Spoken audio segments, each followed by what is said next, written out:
আসসালামু আলাইকুম ওয়া রাহমাতুল্লাহ। আপনি কি অনেক কষ্ট করছেন কিন্তু ঘরে বরকত আসছে না? টাকা আসে আবার হঠাৎ করেই শেষ হয়ে যায়? রিজিকের দরজা যেন বন্ধ হয়ে গেছে? তাহলে আজকের ভিডিওটি শেষ পর্যন্ত শুনুন, কারণ আজ আমি আপনাদের এমন ৩টি দোয়া শিখাব যেগুলো রাতে ঘুমানোর আগে পড়লে আল্লাহ তাআলা রিজিকে বরকত দান করেন, দুশ্চিন্তা দূর করেন আর অভাব থেকে হেফাজত করেন ইনশাআল্লাহ। কিন্তু মনে রাখবেন, দুয়া শুধু মুখের শব্দ না, দুয়া হল আল্লাহর প্রতি বিশ্বাস।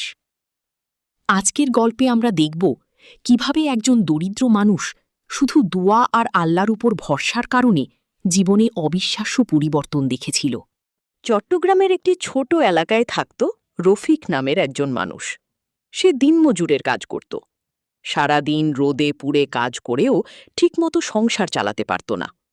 ঘরে স্ত্রী আর 2 সন্তান। অনেক রাত এমন গেছে যখন তাদের ঘরে রান্না হয়নি। রফিক রাতে চুপচাপ বসে থাকত। স্ত্রী আয়েশা কাঁদতে কাঁদতে বলতো, আর কতদিন এভাবে চলবে? রফিক দীর্ঘশ্বাস ফেলে বলতো, আমি তো চেষ্টা করছি। কিন্তু তার চোখের ভেতরে ছিল অসহায়ত্ব। এক রাতে প্রবল বৃষ্টি হচ্ছিল। টিনের ছিদ্র দিয়ে পানি পড়ছিল ঘরের ভেতর। বাচ্চারা ক্ষুধার কারণে ঘুমাতে পারছিল না।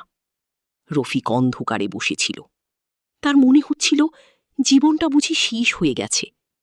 ঠিক তখন পাশের মসজিদ থেকে একজন বৃদ্ধ ইমামের কণ্ঠ ভেসে এলো, আল্লাহর রহমত থেকে নিরাশ হইও না। এই কথাটা যেন তার হৃদয়ে গিয়ে লাগল। পরদিন ফজরের পর রফিক মসজিদে গেল। নামাজ শেষে ইমাম সাহেব তাকে ডাকলেন। তিনি রফিকের মুখের কষ্ট বুঝতে পেরেছিলেন। নরম গলায় বললেন, কি হয়েছে বাবা? রফিক চোখের পানি আটকে বলল, হুজুর, অনেক কষ্টে আছি। কাজ করি, কিন্তু বরকত পাই না। ইমাম সাহেব কিছুক্ষণ চুপ থেকে বললেন, রিজিক শুধু পরিশ্রমে আসে না, বরং আল্লাহর বরকতে আসে। তারপর তিনি বললেন, আজ আমি তোমাকে 3টি আমল শেখাব। ঘুমানোর আগে নিয়মিত পড়বে আর আল্লাহর উপর ভরসা রাখবে। রফিক আগ্রহ নিয়ে শুনতে লাগল। ইমাম সাহেব বললেন, প্রথম দোয়া, সুবহান আল্লাহ 33 বার, আলহামদুলিল্লাহ 33 বার, আল্লাহু আকবার 34 বার। ইমাম সাহেব আবার বললেন, দ্বিতীয় দোয়া, আল্লাহুম্মা কফিনি বিহালালিকা আন হারামিকা ওয়া আগনিনি বিফাদলিকা আম্মান সিওয়াক। অর্থ, হে আল্লাহ, আপনি আমাকে হালাল দ্বারা হারাম থেকে বাঁচান এবং আপনার অনুগ্রহ দ্বারা অন্যের মুখাপেক্ষী হওয়া থেকে মুক্ত করুন। ইমাম সাহেব বললেন, এই দোয়া অভাব দূর করার জন্য খুব উপকারী। এরপর তিনি বললেন, তৃতীয় দোয়া, সূরা ওয়াকিয়া পাঠ করা। তিনি বললেন, অনেক আলিম বলেছেন, যে ব্যক্তি নিয়মিত সূরা ওয়াকিয়া পড়ে, আল্লাহ তাকে অভাব থেকে রক্ষা করেন। রফিকের চোখে তখন নতুন আশার আলো। সেদিন রাত থেকেই রফিক আমল শুরু করল। ঘুমানোর আগে উজু করল, ছোট্ট ঘরে জায়নামাজ বিছাল। তার সন্তানরা পাশে ঘুমাচ্ছিল। সে 2 হাত তুলে বলল, হে আল্লাহ, আমি শুধু আপনার কাছেই চাই। তারপর ধীরে ধীরে দোয়াগুলো পড়ল। অনেকদিন পর তার হৃদয়ে শান্তি নেমে এলো। কিন্তু পরদিনই কোনো অলৌকিক ঘটনা ঘটল না। অভাব তখনও ছিল, কষ্ট তখনও ছিল। তবুও রফিক দোয়া ছাড়ল না। প্রতিদিন রাতে সে আমল করত। স্ত্রী বলল, তুমি এত আশা নিয়ে দোয়া করো কিভাবে? রফিক শান্তভাবে বলল, কারণ আমি মানুষের কাছে না, আল্লাহর কাছে চাইছি। ধীরে ধীরে রফিকের জীবনে ছোট ছোট পরিবর্তন আসতে লাগল। আগে যেখানে প্রতিদিন ঝগড়া হতো, এখন ঘরে শান্তি আসতে শুরু করল। আগে যেখানে কাজ পেত না, এখন মানুষ নিজে থেকে ডাকতে লাগল। একদিন একজন দোকানদার বলল, রফিক ভাই, আপনি সৎ মানুষ, আমার দোকানে কাজ করবেন? রফিক অবাক হয়ে গেল।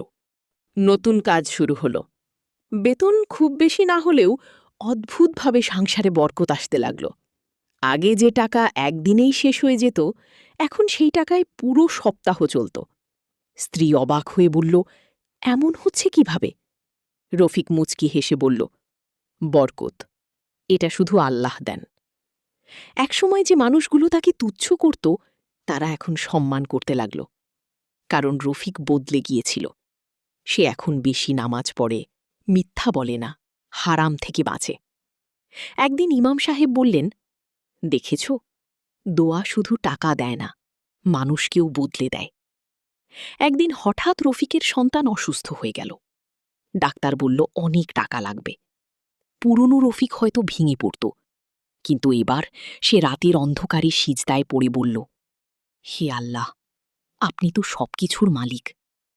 পরদিন হঠাৎ দোকানের মালিক আগাম বেতন দিলেন। আর একজন পুরনো বন্ধু সাহায্য করল। রফিক বুঝতে পারল, আল্লাহ কখনো বান্দাকে একা ছেড়ে দেন না।